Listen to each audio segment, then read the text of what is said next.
Hey everybody, it's Carrie Lou Signan from the Northampton Center for Couples Therapy, and I'm streaming in today for part of a series we're doing. The larger series is called In It Together, and right now the theme we're focusing on is Do-It-Yourself Couples Therapy, which is I'm using this as an opportunity to support you and your family in the community with navigating the bumps and the big challenges of COVID-19. I'm coming at this from a place that believes strongly that the best way to keep your family solid right now, best way to keep your health solid right now, is to focus on supporting you and your relationship. And I know that for many of us, we don't have the time, we don't have the resources, we don't have the certainty to necessarily begin couples therapy. So this is meant to give you a few tools. Today, what I want to talk to you about is something that John Gottman calls a dream within a conflict. And the way I decided to pick this is I was actually meeting with a couple today, and one member of the couple said to me, like, we're having a fight over whether or not we have enough cans of soup, right? And that in and of itself feels crazy. But immediately, what that made me think of is so many sessions I've had with couples who have had fights over whether or not to buy a new toaster oven, whether or not to throw out bananas. And each of these things in and of themselves might feel seemingly small. It might feel like, how can we be fighting over whether or not we have enough cans of soup? But what I want to speak to is how what happens in those moments is you're not really arguing about the details. You're not really arguing about the soup. And if you find yourself having a conflict with your partner and it kind of feels like Groundhog Day, like this is the same argument we're having all the time, it's just different details and it's actually amped up now because of COVID-19, what that means is that you're in what we call gridlock. And gridlock is, the hallmark of gridlock is that you're having perpetual problems keep coming up again and again. What we know from the research of John Gottman is that the problems that most of us bump into in our relationships break down into one of two categories, and we all have them. Some of the problems we have are what Gottman calls solvable problems. They're things that you do well with your partner. They're things that you don't have a hard time with. For some couples, parenting is a solvable problem. For some couples, parenting is what they get in gridlock on. For some couples, sex is a solvable problem. It's not even a problem. For other couples, sex is the issue that's the hardest thing to navigate. And right now, the volume is turned up on everything. So the things we're getting in gridlock on, the things that we're getting stuck on, are perpetual problems. Now, the good news is that every couple has perpetual problems. Every couple has stuff that they get into gridlock on. The bad news is how most of us deal with perpetual problems makes things worse. So I wanted to share some tips with you that we share with people in our office around how to navigate perpetual problems.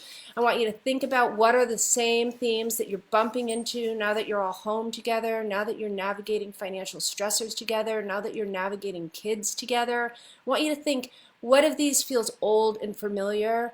What conversations have you had that you keep having again and again with no breakthrough, no movement? And I want you to first think about the idea that the way that we solve problems based on Gottman's research is best done through what Gottman calls attunement. It is not through problem solving. So I want to get that message across loud and clear. I was actually kind of horrified when I first read this years ago because I'm a big problem solver myself. And I was sitting down with couples all the time. They'd come in, they'd be fighting over money, they'd be fighting over their baby, and I would help them problem solve. But Gottman actually took and did research to see how do people solve problems and what ways of solving problems are the most effective. And he found that by and large, a lot of us do try to problem solve. And he also found that it does not work. It doesn't work particularly if you're stuck on what he calls perpetual problems. So then he looked at, well, what does work? And what actually works is the acronym that Gottman used is called attunement. It's a word you know, but he breaks it down into this. If you and your partner are bumping heads around something, something's coming in between you, there's distance, there's strife, it's repeated, it's familiar. What's going to help you the most with that is having a way to have a conversation where there's more understanding and less fixing it. I mean, let's face it, right now, a lot of things can't be fixed. We don't really know what's going to happen in a week or 6 months, and our brains, they want to fix things. But I want you to consider leaning into not being able to fix things, and I want to introduce you to this acronym. So, attunement, the first letter stands for awareness. So, you're in it with your partner, you're feeling the tension, you're feeling the strife, you notice it. I mean, that's the first thing is, can you catch it? Can you say, right now I'm pissed, right now I'm hooked, right now I feel despondent, right now I feel myself shutting down. If you can recognize that, that is the first key. Don't worry if you can't recognize it. It's not uncommon for a lot of us to walk away from a situation. Some of us process things different and only later we realize it. You can still go back to it. But if you can become aware, whether it's in the moment or later, then you can move on to the next step. The next step is what Gottman calls turning towards. Turning towards is the opposite of turning away or turning against. So it's leaning into the situation. Your partner says to you, I'm worried we don't have enough food, I'm worried we don't have enough cans of soup. Rather than going to a defensive response, rather than shutting down, rather than doing whatever you habitually do, can you lean into that? Can you find whatever percentage of it that you might agree with? Maybe we don't have enough cans of soup. Can you notice if you're getting hooked and taking it personally? Just lean into it a little bit. You don't have to lean into it a lot. The main thing is just to try to stay away from turning against it. Nothing else, take a deep breath and just be quiet. The third letter in the acronym ATTUNE is tolerance. Now, tolerance is really important. I could give a whole talk on that for a long time, but I'm going to keep it really simple. When we are upset, we know from the research that we are all vulnerable to going to what Brent Atkinson, another leader in my field, calls misplaced assumption of overall blame. We're actually wired as human beings to have a bias where in general we tend to think we're more right no matter what the situation is that we're dealing with. Now, there are people that are an exception to that. They tend to think that, they're all wrong. That's another challenge. I talk about that in other videos and on my website. But the idea of just being open to the idea of finding the understandable in your partner's opinion, even if it seems outrageous. Trying ideas on like, I could see where other people might feel that way, or my opinion around this, my opinion that maybe we don't need 4 cases of soup is, just one opinion. And there isn't a right or wrong here. Like, I have room to be tolerant for our differences. The next piece gets into understanding, which I've already touched on. If you can find something understandable in what your partner's saying and lead with that, we often don't lead with that. We often, when we're feeling threat, when we're feeling scared, when we're feeling like we're in fight or flight or freeze mode, are more quick to go to listening and waiting to talk versus listening for the sake of listening. So can you go to a place of understanding and just speaking to that before you jump to whatever agenda you have? Not a non-defensive response, which is the N in attunement, is really critical. There are behaviors that are associated with conflict, we know from the research, and these behaviors by and large predict the success of how we navigate conversations with each other when we disagree. And defensiveness is absolutely, it's one of the 4 horsemen of the apocalypse according to John Gottman, and it's associated with conflicts not being able to be resolved. So again, for those of you who are just coming in, what we're talking about is gridlock and not problem solving when you're fighting with your partner. Prioritizing listening to your partner, prioritizing speaking for yourself, prioritizing asking for equal regard and giving equal regard. And we're going through an acronym called Attunement by John Gottman. And the last letter, E, that I'm speaking to, gets into empathy.